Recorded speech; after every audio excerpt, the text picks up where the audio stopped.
let's get straight into it, man. This man needs no introduction, ladies and gentlemen. He's one of man. It's actually incredible. I want to ask him how weird it is, but I'm going to begin with a question, which is more like an intro as well, man. What made you big first? I want to say use the word big, but is it you being a radio presenter or an artist or DJ or TV presenter? Which one? Which one came first? Sure. I think radio started things for me. Oh, is it? Yeah. Okay. Music just took it to another level. Yeah. All right, cool, man. Okay, cool. First of all, welcome to the morning show. Thank you. You know? Thank you. Yeah, man. It's actually good energy when you walked in and everything else. And it's shades. Wearing I didn't wear shades today. I should have worn shades today. Yeah, no, you work in the morning. You don't need to wear shades. Yeah. Yeah, man.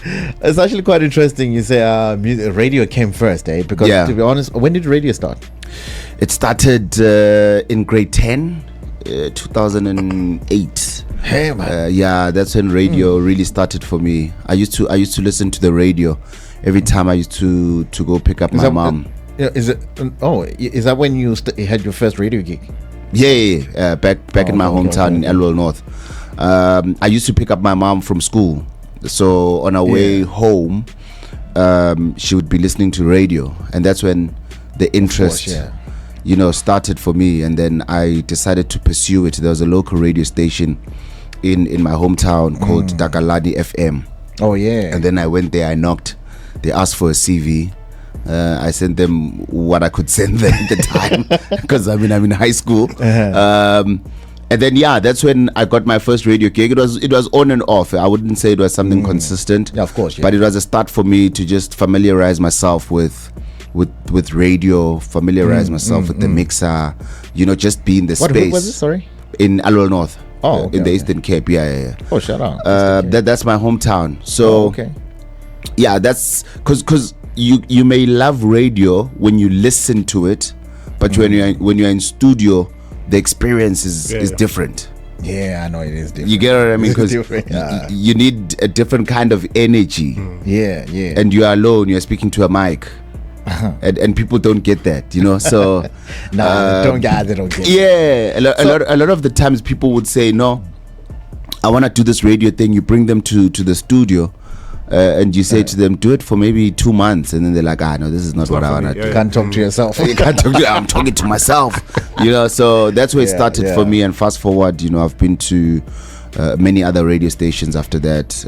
Kofsi FM, Muteo FM, YFM. I'm at Metro FM now. Shout out, man. Yeah. Shout out, man. That's an incredible journey, actually. Yeah. You want to say something? Yeah, no, I wanted to, as part of the journey, within your first gig, once you got into your first gig, was it something that you knew, okay, actually, Supta, you're in this position right now, this is what you're meant for, this is your calling, or was it just a matter of just send your CV, get yourself into it, and see where the road leads to? No, I knew. The moment I started doing it, I knew that this is my thing. This is what I want to do, but I didn't know that I was going to do it at the level that I'm doing it now. I used to, so we stayed in town, so I would pick up my mom, drive her home, drop her off, leave the car, and then walk all the way back to Ekasi to go do a radio show, and then walk back home. You're focused. At that time, I'm in high school. Still have to do homework and prepare for the next day. That was it, and I did it deliberately. And I mean, that in itself shows a lot of commitment, dedication, and really just passion. And by the way, we're not getting paid. Yeah, I was about to say, the getting paid part. Yeah. Most people, they think just radio, you just start and then you just start getting paid. Yeah. Most people but it doesn't work like that. Like I worked in radio for like 2-3 years without even getting paid. Yeah. Like literally. I started getting paid when I got to YFM. Yeah. That was... So it's been a long journey since you've been in the spectrum. Yeah. When did you start at Y? 2013. Mid year. Hey, bro, you've been there. Yeah, you've been there for a while. Though. 11 years. That's where I know Feroza from. Oh yes. Yeah, from our technical producer, the one who doesn't show the face. So I got to YFM. That's when I got my first paycheck. And I've been at Takalani, did Muteo FM community station, I did Gov CFM, which is a campus station. Shout out. Only when I got to Y, then the paycheck started coming. When the paycheck came in, obviously as an African child, there's always this narrative that with your first paycheck, it has to go back home. Someone at home must benefit from giving you birth and giving you the talent that you have.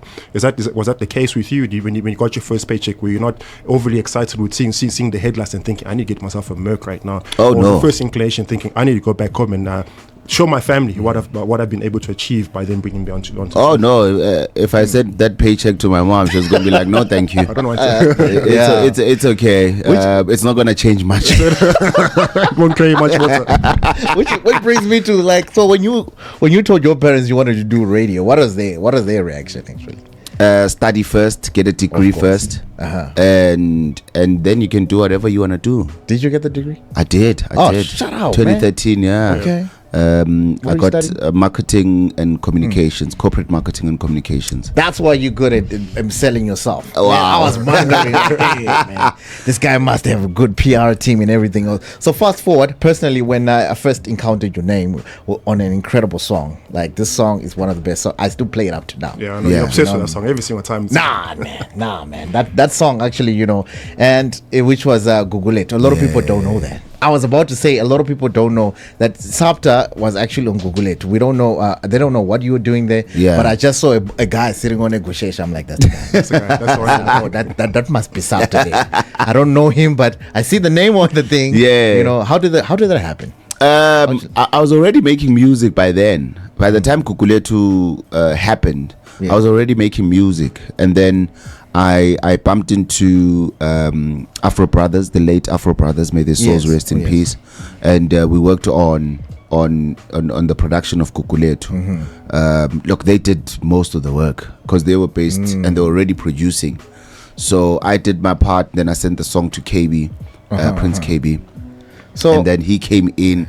And then he took the song like to a completely different level. Of course, yeah, he's got that magic touch. Yeah, no, that magic touch is crazy. That magic touch is the reason why that song became so big. Sure. Yeah, so from Eastern Cape, from KwaZulu-Natal, Joburg, and then you guys straight to Cape Town. Like how, guys? How was that working? Straight to Kuletu. So how did that concept come up? Whose concept was it? So the original production of the song is called Kuletu, and I had named it after my sister. Oh, whose name is Kuletu. Oh, yeah. So it had nothing to do with the place itself, the city. Look, the way people interpreted the song, it made so the first part was the first song, which is just the instrumental, was Kuletu. Sure. And then when Lovukazi came in with the KB's touch and the vocals, then it became Kuletu. Okay. And then we changed it and made it about the township so that it can just relate to almost everybody or everybody. Shout out to her, man. She's got an incredible voice. Oh, she's got an incredible voice. With regards to you've mentioned using your sister part of the Kuletu as a title.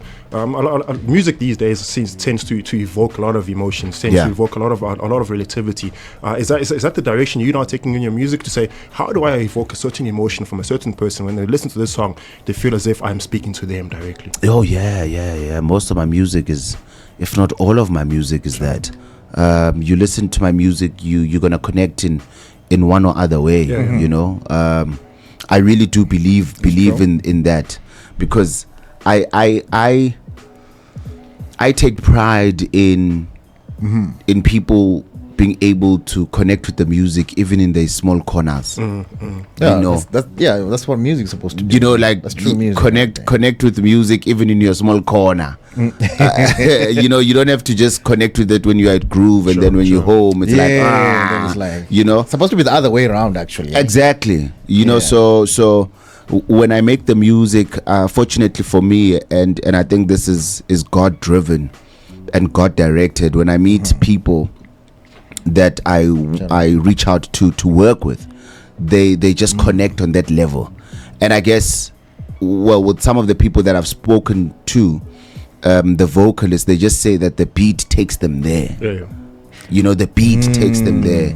They just connect as well spiritually with the beat. So it's just music making and kuzolunga mdali ngonyama sounds like it's a spiritual thing, man. High It's like- Supta, you know, I mean, if you listen to the production of High Supta, it's very spiritual. Yeah, it's a very yeah. progressive spiritual It's sound. a very progressive spiritual sound.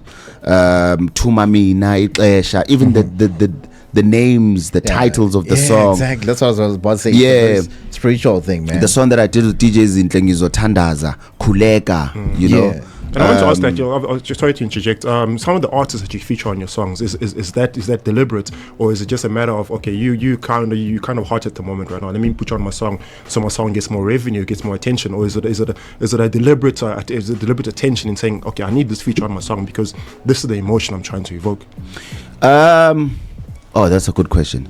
By the way, what I've noticed is that even if you can work with a big artist, it doesn't necessarily mean it's gonna get the song. Sure. It's true. I see. It's gonna make it big. Not now. And there's a lot of songs like that, hey? Yeah, Where but- you just be like, but this Nah, is nah, big nah. artist. It's not, Not in Not anymore, 2025. Not anymore. not anymore. Back in the days, yes. But now a big song can come from anybody. Yeah. You know? Anybody, yeah. that's So true. sometimes it's a matter of I really wanted to work with DJ Zinhle and Murder. It's a personal Sure. goal. It's a dream, and now I'm working with them. You know, it's one of those things, and we just connect with the music, and we release the music. If it catches, it catches. If it doesn't, It doesn't. it doesn't. You know, some of my big songs have come from artists that are unknown. Sure. Talita. Yeah. Talita actually. gave me Ndingandaga. Talita gave me Kuzolunga. You know, she gave me Ngonyama. She's And those up are and big songs, coming. bro. Those are massive songs. Massive songs. You know, Basitsana gave me Kuleka. So those are big songs. So it's just about the music now. It really is just about the music. Music business wise, you signed to a record label? No, sure. You're The way you doing said all it. this by yourself? Thank God. Why are you saying thank God? What is record labels? And you're not the first artist to express this. A lot of artists are coming in and saying record labels are almost like a boundary or a form of a restriction in exploring your ultimate artistry. Now, with your answer, immediately just tells me that you are a lot more happier being an indie artist as opposed to signing up. But is that still a thing even up to now? I mean, I was signed, bro. I've been to almost all of these labels. I've been to Sony. so you've worn the T-shirt. Man, I've been to Sony. I've been to UMG. I've been to Warner. Okay, I but mean, that was those are big labels. Yeah, for sure. In SA, it was just not the right time. It was just not the right time, I think, because when I was on the up and up, Yeah. they just didn't get the sound that I was making. Because at the it kinda makes time, sense. Yeah, the time. piano was rocking and their focus was just piano, you know. When I released Indote Matoteni with Nkosazana Daughter, in fact, Amajuba, I released it under Sony. Bro, you've got hits, eh? I know this man has got hits. That's what I told him. Like, we don't know what exactly. He's a TV presenter as well, by the way. Like, he's too much, this guy. Yeah, I know. I did Supersonic with the DJ T Nak Music. I released that under Sony. It is Afro House, you know. Yeah, the label is supporting, but it's not supporting, you know. Not and piano is it's that time now. It's 2020, 2021. Piano is rocking, you know. I released Haha with Lady Zamar. And at that time I'm signed now to Universal Music. I released Indote Madote with Nkosazana Daughter. They just didn't get the sound at the time. But I told myself that I'm not going to change direction and go piano just because everybody's going piano, you know. And you never did, hey? No. You never did. No, not even one song, you know. I just wanted to find that sweet spot. I would use the lock drum here and there in my sound.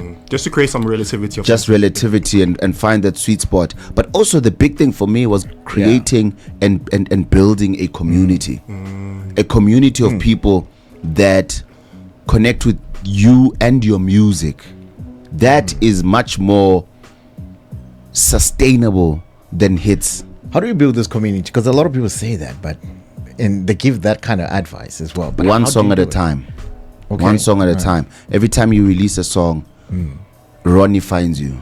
And Ronnie goes back and looks for and wants to find more music. Or maybe Ronnie will listen to one song for 6 months and then be like, oh my gosh, let me find this guy because I think he's dope. And then you find more music and you find another favorite song. Then you get into another favorite song and then you are hooked. Then you are part of the then you want to go find me on social media.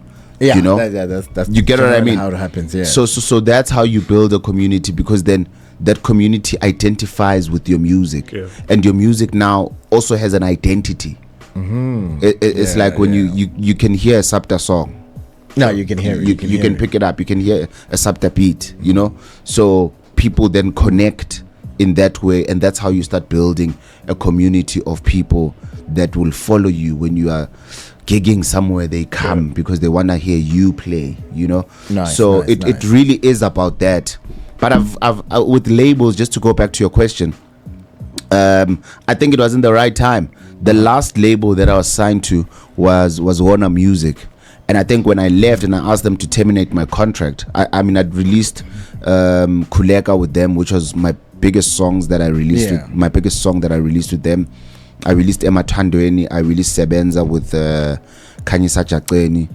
And then when I was about to release Every Day with in fact not even Every Day, Kuzolunga. Yeah, which is that was last year. Which is currently my biggest song, by the way, bigger than Kuletu.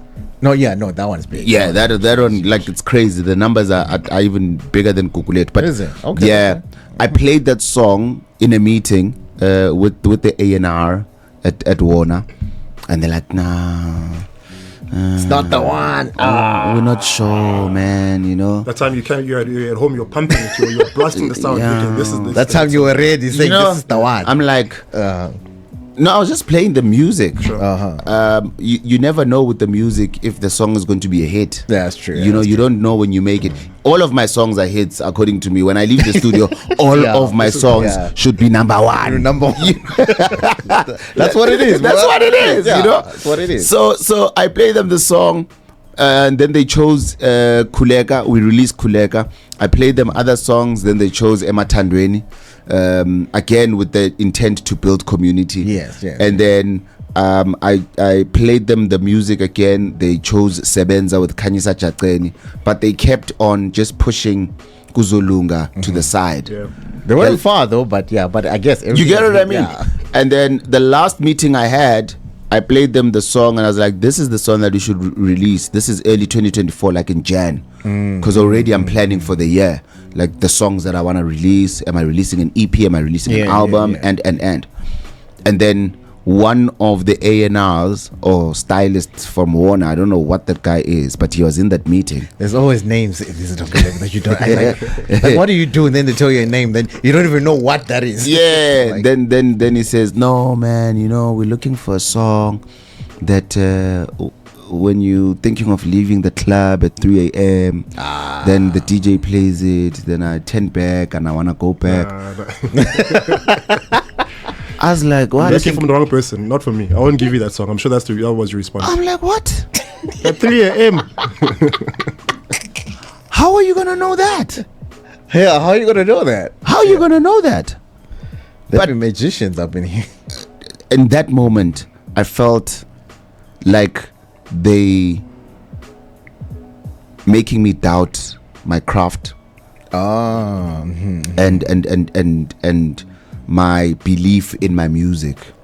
Then the following day I sent them an email. I said, can I terminate my contract? They're like, yeah, okay, that's perfect. Yeah. No consequences. No, nothing. No, okay. Because according to them I'm still a small artist. Oh yeah, so we're not losing anything because they don't have foresight. Sure. Oh yes. You know, when you are sitting with people that want instant gratification, they can't see that this guy's talent. Yeah. It might not be happening now, but it's going to happen.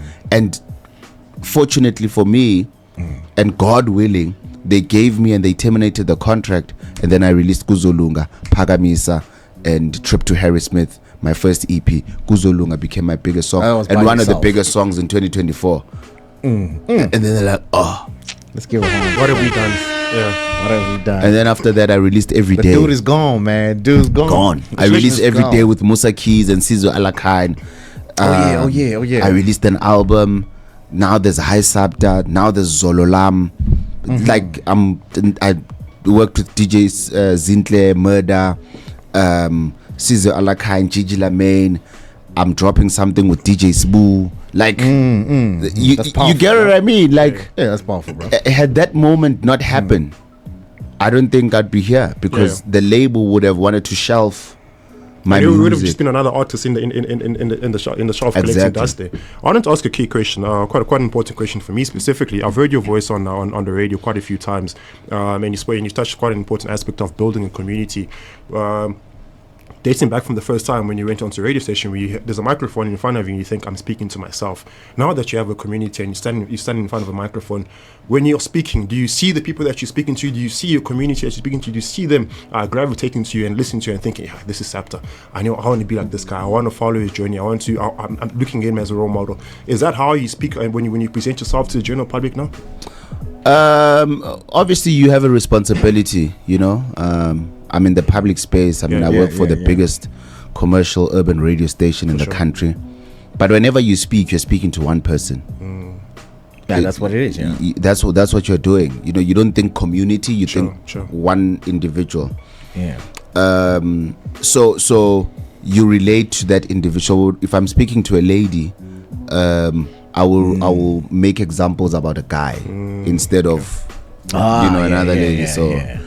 It's the end of the year. If that guy is texting you right now, Just know it's about just know you are December something. December you know? December something. Yeah. December Right. So that I relate to her and because sure. I'm speaking to her. Yeah, So man. I never think about it in that sense. You're only speaking to One person. one individual. Is it an Uber driver? Is it a nurse? Is it Yeah, 'cause and then all there are kinds of times people out where there, where you're speaking to The masses. the Bogart customers. Yeah. Yes, You know, uh-huh. when you want to tell everyone the masses, but when you're relaying a story, you're very focused. No, That's how you build that community because you're getting one. Speaking about community, let's just give a shout out to Per as well, and then there's T also on the Bogart Morning tab. Say love your songs, bro. Hi Supra. Okay, say Supra. I think that was a typo. Supra. Yeah, I think they meant to say Supta there. Yeah. They say they love it, and then Thank the you. other one's like, yo, shout out to Supta the DJ, and then he said, then there's AJ also shout out to him, said big fan Supta since Kuletu. Yeah, it's not only me. Yeah, I guess the song works, man. Then there's somebody's asking what's next in the industry. More music. I want to start traveling overseas. You want those Dubai gigs, no? No, Yeah. man, we need to December connect now. to those. Yeah. And you are the target market, man. Yeah, need to connect with those. I mean, that was the ultimate goal. That's why I never shifted. I see. Yeah. The focus, there was focus. There was focus, yeah. So that's why I never shifted. But I also just love Afro house, Afro tech. I love it. I also love even when I play it, you know, I connect on a different level with the sound and that energy is just shared, you know, with the people that you are playing for. Radio, of course. I mean, I want to do one of the biggest shows or some of the biggest shows where I am right now at Metro FM. Which is incredible, man. Yeah. How did you land that gig, bro? Did they call you or you called them? Did you hand in your We didn't CV? have CVs. There's no CVs. There's no more CVs that time. Because all of a sudden it's sometimes is in Metro now. Like how? I mean, I was at Y for 11 years, bro. I did one of the biggest shows at YFM. I mean, you're not You've going to been laying say the foundation. You've been you're not going to say YFM and not mention Supta, you know, Yeah, of when I course, was still at YFM. So it just, I think it made sense, you know, also thinking about my age as well, you know. Hey, yeah, you can't play with the kids anymore. Yeah, I can't play with the kids anymore. Those kids there. bro. Wife, my wife this, my wife that. They won't understand, son. Conversations They won't always the understand. same. Which one is this one? I wasn't gonna make sense. Yeah, imagine you speaking to a guy who calls his girl, hey shorty, and there you are, wife this. So It's not gonna work out. It wasn't gonna work. I think it was just time for me to also grow, man. You know, because the music was also so massive. The Yeah, brand that's was true, getting that's into true, different yeah. spaces nationally and internationally. So I think the radio also needed that for me. So I have been calling Metro a year before I landed the Metro gig. But why Metro? Why didn't you go to? Because it makes sense to my other one. brand. Yeah, it aligns with my brand. It aligns with the people that I speak to. It aligns with the music. It aligns with me as a guy. You know, the black urban young adult. Yeah, the chilled vibe. You look like you got the chilled vibes there. Like, I know. it's a grown-up chilled vibe. Yeah, I know. Anything 947 wasn't going to work. Yeah, anything. We've seen a few that have changed. A few that have changed when they went there. We know a few. Yeah, we know a few. Yeah, playing 7 songs. Imagine. Yo.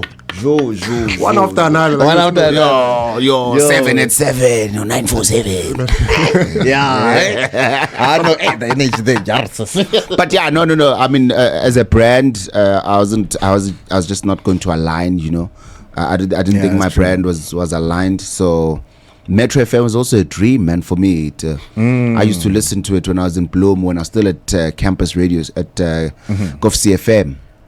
I was like, you know, that's where you did your degree. Campus. Yes, I also did my degree over there, but I did campus radio there, and I used to listen to your touch, you know, listen to DJ Spoo at the time, Adil. Yeah, those guys were big. I think Fresh was still there, if I'm not mistaken. Yeah, he was there for some time. Yeah, but it was Glenn Lewis and Donati.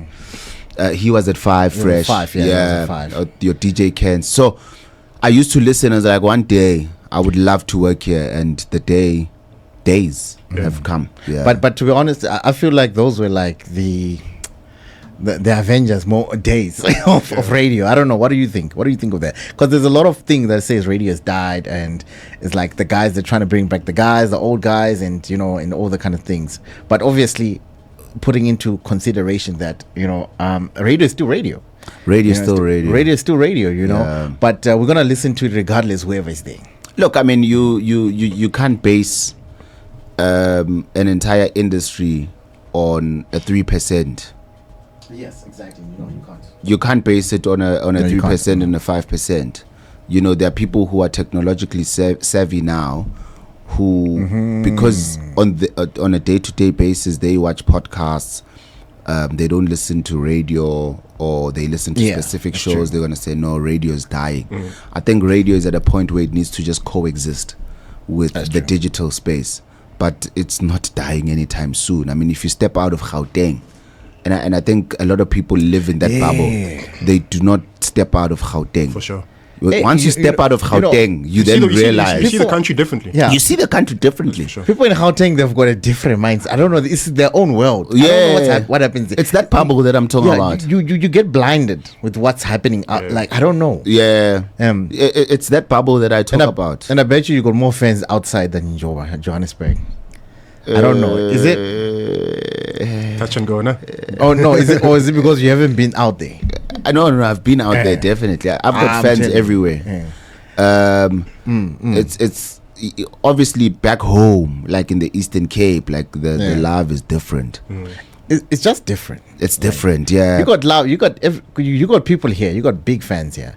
But the love that they show you there. Yeah, it's also another thing is about Joburg is look into Amakasi, you know, go to the hood, you know, don't leave your sentence and your mid-range. Because those ones will like you today, tomorrow they like somebody else. Exactly. Yeah, that's true. Leave those ones, and also those ones, even though they like you and they see you at the mall, they're gonna be like, no, he doesn't deserve my greetings today. Let me walk past him and make him feel. But I'm also as big as him. I'm a superstar. Who does he think he is? And that time you don't give a damn, bro. Like, you don't care. Like if you wanna greet me, that's fine. If you wanna show love, that's fine. If you don't, let's keep it going. Guys, you know? it's not complicated. It's not complicated. It really isn't.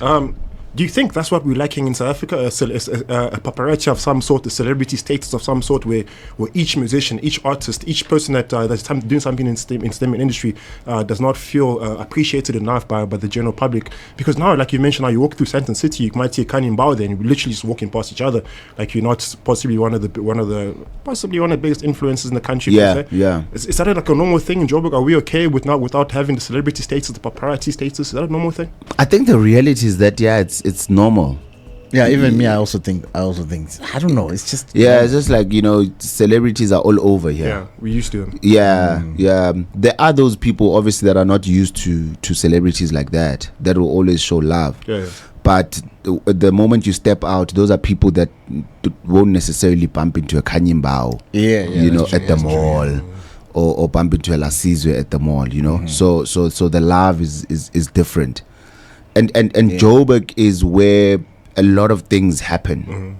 So everybody's here. So everybody's here. Kind of makes sense. Yeah. Why they think that they shouldn't greet you? They'll think 2 times. It's like a whole conversation in your head. But thank you for coming out, man, to the morning show and just sharing your journey and everything else. And I always say God bless you to you and what you do. Thank you. Because you change people's lives out there. You might not know it, and you don't know what anybody's going through in your music. And the craft that you've done has changed their lives. Yeah. And you might not even know that you've done that. No, absolutely. Absolutely. So God bless you with that one day. What can we expect in the future? I'm going to shoot a music video for my single Zololam with PKMZ that I work with, as well as Zema Keba. So that is in the pipeline. We're gonna get it this year. It's too late. It's too late. It's too late. It's too late. It's just busy. Yeah. But hopefully we'll shoot this year, and then the video, will come out early next year. So that's really the focus. I dropped the EP in August, and I've been pushing the EP with PKMZ that I did. It's a collabo that's got some big songs over there. So that's the focus now. I know that everybody's releasing music, but I just don't want to, cloud. We would think the cloudiness. There's a lot of things happening. Lala Tuxin is releasing. This one is releasing. Every day. DJ Tira without fail at the DJ end. Tira is releasing. Yeah, that guy's not getting old, eh? I saw Nadia Nakai is releasing. Everybody's releasing music. So I just want to build on the songs that I've released, because sometimes, because you are chasing, you tend to lose, focus on songs that just needed work. Sure. That's true. They just needed work, and I've learned that the hard way from songs that I did, like Umoya with Snatemba Konelo, Mdali with Nolutatu. Those are big songs, Ngonyama, but they just needed work, and I didn't give them the time, and day. But then, we learn. So I'm focusing on that music video and just on radio, man, on Metro FM, just entertaining people and putting in the work. All right, cool, man. Hey, we can talk all day here. There's the Avengers of talking. People who can talk here. The time is actually quite past. So we're going to have Rob with the sports report after this one here. Ladies and gentlemen, Supta the DJ. Good morning.